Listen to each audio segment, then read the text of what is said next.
হঠাৎ সকালে প্ল্যান করলাম আমরা সবাই মিলে যে বামনগাজি যাব।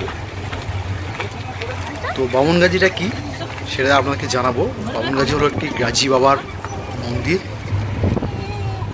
খুব জাগ্রত মন্দির। আর এটা অবস্থিত লক্ষ্মীকান্তপুর স্টেশনের ঠিক কাছাকাছি। দক্ষিণ চব্বিশ পরগনার যে লক্ষ্মীকান্তপুর স্টেশন রয়েছে শিয়ালদা সাউথ সেকশনের, সেই সাউথ সেকশনের লক্ষ্মীকান্তপুর স্টেশনের কাছেই অবস্থিত এই বামনগাজির মন্দির। গ্রামের আঁকামাঁকা পথ দিয়ে ছুটে চলেছে টোটো। এই টোটো দিয়ে পৌঁছে গেল এই বামনগাজির মন্দির।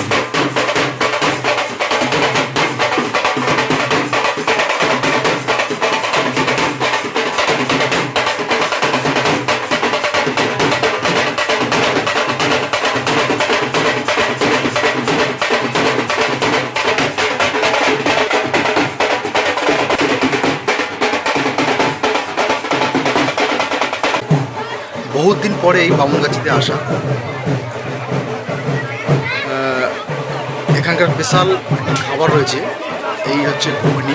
বামনগাছির ঘুগনি বললে জিভে জল এসে যায়। সঙ্গে রয়েছে পেটাই পরোটা আর মুড়ি। খুব কম দামে এই ঘুগনি এখানে পাওয়া যায়, যেখানে বাজারে 100 টাকা কিলো, এখানে কিন্তু আপনারা এলে 20 টাকার মধ্যে ঘুগনি পেয়ে যাবেন। কিলো দরে ঘুগনি পাওয়া যায়। এখানকার ঘুগনির সম্পূর্ণ স্বাদ আলাদা। আর যেহেতু এটা পুজোর স্থান, তাই এখানের ঘুগনি কিন্তু সম্পূর্ণ নিরামিষ। আর এখানকার যে প্রসাদ রয়েছে তার একটু বর্ণনা দিয়ে দিই আপনাদেরকে। এখানকার প্রসাদ সম্পূর্ণ শুকনো মিষ্টি, জিলাপি, গজা, খাজা, বোঁদে, লুচি, এইসব এখানে পুজো দেওয়া হয়। তো পুজো দেওয়ার নিয়মটা একটু আপনাদের সঙ্গে শেয়ার করি। আপনারা যদি আসেন এখানে এসে দোকানে আপনার প্রসাদ কিনে নিন, কিনে নিয়ে দোকানদারকে দিয়ে দিন। দোকানদার নিজে গিয়ে পুজো দিয়ে আসবে, আপনার ডালা পুজো মণ্ডপে পুজো দিয়ে আসবে। পুজো হয়ে যাওয়ার পর আপনারা দোকানের কাছে এলে আপনাদেরকে আবার প্রসাদটা রিটার্ন করবে। তার বিনিময়ে যে পুজোতে দক্ষিণা দিতে হয় সেই দক্ষিণাটা ওরা নেবে। তো সম্পূর্ণ অপূর্ব সুন্দর একটা পরিবেশ। আর এই হলো এই বাবা গাজী সাহেব মূর্তি, ঘোড়ায় উপর বসে রয়েছেন বাবা, হাতে ছড়ি নিয়ে ঘোড়ার পিঠে রয়েছে। এখানে ছোট বড় বিভিন্ন রকম মূর্তি রয়েছে। যাদের মানসিক থাকে তারা এসে এই মন্দিরে বহুদিন পর করে পুতুল আর দান করে থাকে। দোকান রয়েছে এছাড়া আর বামনগাজির এখানে অনেকে বিক্রি হচ্ছে মোড়ক সই, যেমন বাড়ি থেকে মানসিক থাকে বিভিন্ন জায়গায় আমরা তারা দেখেছি কেউ পাঁটা, গাজী সাহেব মহিষ পুজো দেয়, ঠাকুরকে দান করে। এখানে কিন্তু একটু আলাদা, মানে মোড়ক এখানে পুজো দেওয়া হয়। পুজো দেওয়ার পর আপনারা আবার বাড়ি নিয়ে যেতে পারেন। একটা বটগাছ রয়েছে, পুরনো বটগাছ। তো এটা হচ্ছে এখানকার বেশ কিছু আলাদা নিয়ম। দোকান রয়েছে, সারা বছর মন্দির খোলা থাকে। আর বিশেষ করে শনি মঙ্গলবার এখানে প্রচুর ভিড় হয়, প্রচুর মানুষ দূর দূরান্ত থেকে এখানে চলে আসে। খুব জাগ্রত মন্দির এই বামনগাছির মন্দিরটি। পুজো মণ্ডপের স্থলে রয়েছে বিভিন্ন রকম খাবারের দোকান রয়েছে, খেলনা দোকান। আর এখানে পুজো দিতে এলে আপনারা চিন্তা করবেন না, বসার সুন্দর একটা ব্যবস্থা আছে। বিভিন্ন জায়গায় ছোটো ছোটো আটচালা করা রয়েছে। একটা বাড়ি থেকে ছোটো যদি পাতনি নিয়ে আসা যায় তাহলে এখানে বসতে পারেন আপনারা। এখানে সব বিভিন্ন পুণ্যার্থীরা এসে বিশ্রাম নিচ্ছে। তো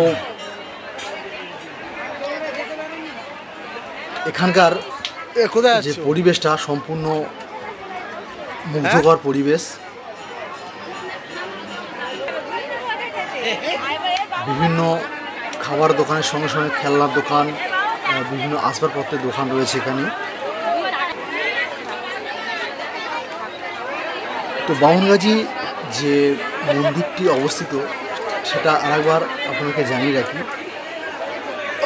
শিয়ালদা সাউথ সেকশনের যে লক্ষ্মীকান্তপুর স্টেশন রয়েছে, এই স্টেশন থেকে মাত্র 2 কিলোমিটার দূরে অবস্থিত এই বামনগাজীর মূর্তিটি, বাবা গাজী বাবার মূর্তিটি। খুব জাগ্রত মন্দির, আশেপাশে প্রচুর নাম রয়েছে, আপনারা চাইলেন এখানে পুজোতে আসতে পারেন। আর এখানে পুজো দিতে এলে এখানকার পরোটা ঘুগনি বিখ্যাত, খাবার বানিয়ে নিয়ে আসে, পরোটা ঘুগনি পাওয়া যায়, ঘুগনি, মুড়ি, যেসব যার যেমন ইচ্ছা এখানে পুজো দিতে আসে সেগুলো নিয়ে এসে এখানে বেশি রাত চালায় বসে খাওয়া দাওয়া করে। তো আমার মতো বলবো, আর এখানকার মেন প্রসাদ বামনগাজী আসলে এই সব মাল শাক, এখানকার যে ঘুগনি আপনার অপূর্ব স্বাদ, আপনারা টেস্ট করে দেখতে পারেন।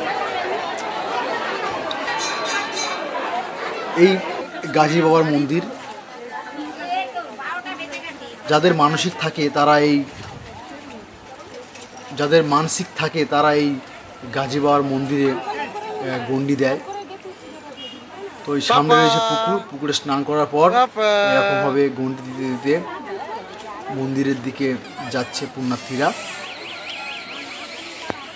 এখানে সেই পুকুরটা পুরনো, সম্পূর্ণ একটা আলাদা ভালো লাগে। গণ্ডি কাটছে, সবসময় একটা একঘেয়েমি জীবন নিয়ে সময় কাটানো, সবার ব্যস্ততার মধ্যে কাজের ফাঁকে একটু ঘুরে আসা, একটা ছোট ট্যুর বলা যেতে পারে। তো সেই ভালো লাগা নিয়ে আমরা পৌঁছে গেছিলাম বামনগাজী মন্দিরে। সঙ্গে খাবার নিয়ে আসছে, আগেই বলেছি যে এখানে যারা পুজো আসে তারা খাবার নিয়ে আসে। এখানে এই প্রসাদগুলো যেগুলো আগেই আপনাকে জানিয়েছিলাম, সঙ্গে মিষ্টি। আর সবাই এই যে বামনগাছির আদি বা পুরনো মন্দির, সবাই পুরনো মন্দিরে পুজো দেওয়ার জন্য চেষ্টা করে। তো পুজো শুরু হয় 12টা থেকে। আপনারা তার আগে দোকানে প্রসাদ কিনে দিয়ে আসলে দোকানদার প্রসাদ নিয়ে পুজো দিয়ে আসবে, আর ঘন্টাখানেক সময় নেয়। তারপর আপনারা প্রসাদ নিয়ে আবার বাড়িতে রওনা দিতে পারবেন।